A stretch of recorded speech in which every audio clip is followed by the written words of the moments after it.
Inumusta ni Pangulong Bongbong Marcos ang kondisyon ng mga pamilyang apektado ng lindol sa San Remigio at Bogos City sa Cebu.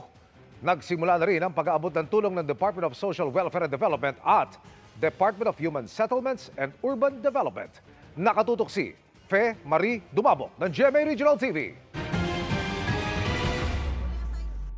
Ito ang tinaguriang Bayanihan Village na itinayo sa San Remigio, Cebu matapos ang magnitude 6.9 na lindol noong September 30. Ayon sa DSWD, mayroon ditong 200 tents. Mayroon ding 50 modular shelter units o smart houses na itinayo sa pangunguna ng Department of Human Settlements and Urban Development o DSUD. Bumisita dyan kanina si Pangulong Marcos, kasama ang mga kalihim ng DPWH, DSUD at DSWD, pati ang Philippine Red Cross.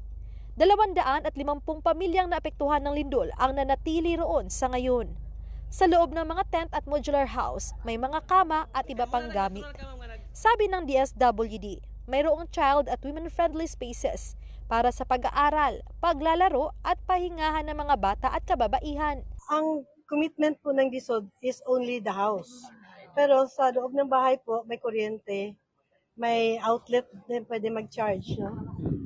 Yung nakikita nyo gamit dyan, donations po yan. Whether you live in a family tent or a smart home that this will build, the important thing is yung pangako ng ating Pangulo, yung utos ng ating Pangulo nangyari. Diba natandaan nyo nung day 1 na nandito siya, sabi niya kailangan magtayo tayo ng tent city. So we now have 5 tent cities. Ayon sa Presidential Communications Office, kompleto ang village sa amenities at pangangailangan ng mga naroon tulad ng pagkain, water at sanitation facilities at wellness services tulad ng mental health and psychological support. May mga lugar sa San Remigio na itinakda ng LGU bilang no-build zone.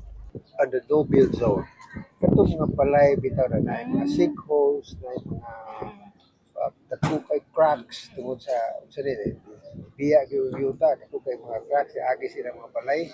Di naman yun kapuyan ang ilang mga balay. Kanya, para nako, ang ilang mga balay ay no-build zones. Kung no-build zones man, it's going to take us longer to relocate and build houses for them. Nag-ikot din ang Pangulo sa tent city sa lungsod ng Bugo.